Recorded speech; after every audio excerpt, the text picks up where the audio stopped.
$100.000 biraz keyin barish löşü jol var dostlar. Oş şarının Furqattın ile tağılı sentr jerinden dostlar 5 sotik çek satığa çıkıp kaldı. Bolgonda da dokumentleri tak dana. Dostlar, emi engile жақсы жерine келе тұрғанымыз чектен эле жан аша бүткөн жеринен мондай жашына койгон асфальт жол экен достар. Бул Фурқатты билесиздер, Беш кошкон эл достар. Кошуналардын бардыгы тең мына ушул жерде жайгашат экен. Анан мына жерде центральный көчөдөн баягы тыга чейинки центральный көчөдөн где-то бир бул жерге бир 5 мүнөткө жетпей эле жетип келет экенсиздер. Достор, мен силерге азыр чектеги жакшы бир жерин көрсөтө турган болсок, мына бул жерде караңыздар. Суу келген достор. Фурқатта билесиздер, суудан эч кандай проблема болбойт. Светта келген, суу келген, кыскасы жашоо ыңгайлуу сонун жерлердин бириндебиз.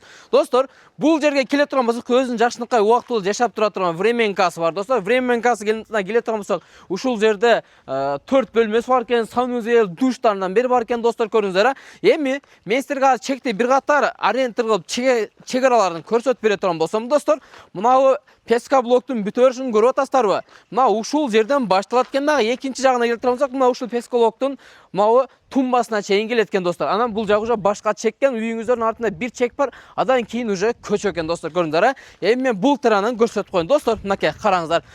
Бул жерге мектеп, балдар бакчасы, медресе, мечит, кыскасыча бардыгы жакын достор. Документтер тактана баасын айтып, эси менен байланышка чыксаңыздар болот достор, көрүңүздөр. Сонун кылып мына ушул жерде чек-чекти үйдү салып туруп жашай берсеңиздер зор болот. Достор, Фурқат кыргойдун көрүп атасыздар.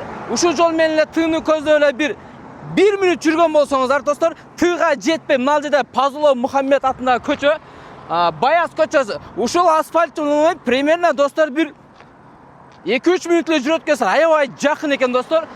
Кимдеки ушул Ош шаары Фурқаттын айланасынан тегизишине жакшынакай чекти издеп жүргөн болсоңуздар, мынакей сиздер үчүн видеонун досторун бөлүшүңүздөр, каналга атталганды унутпаңыздар.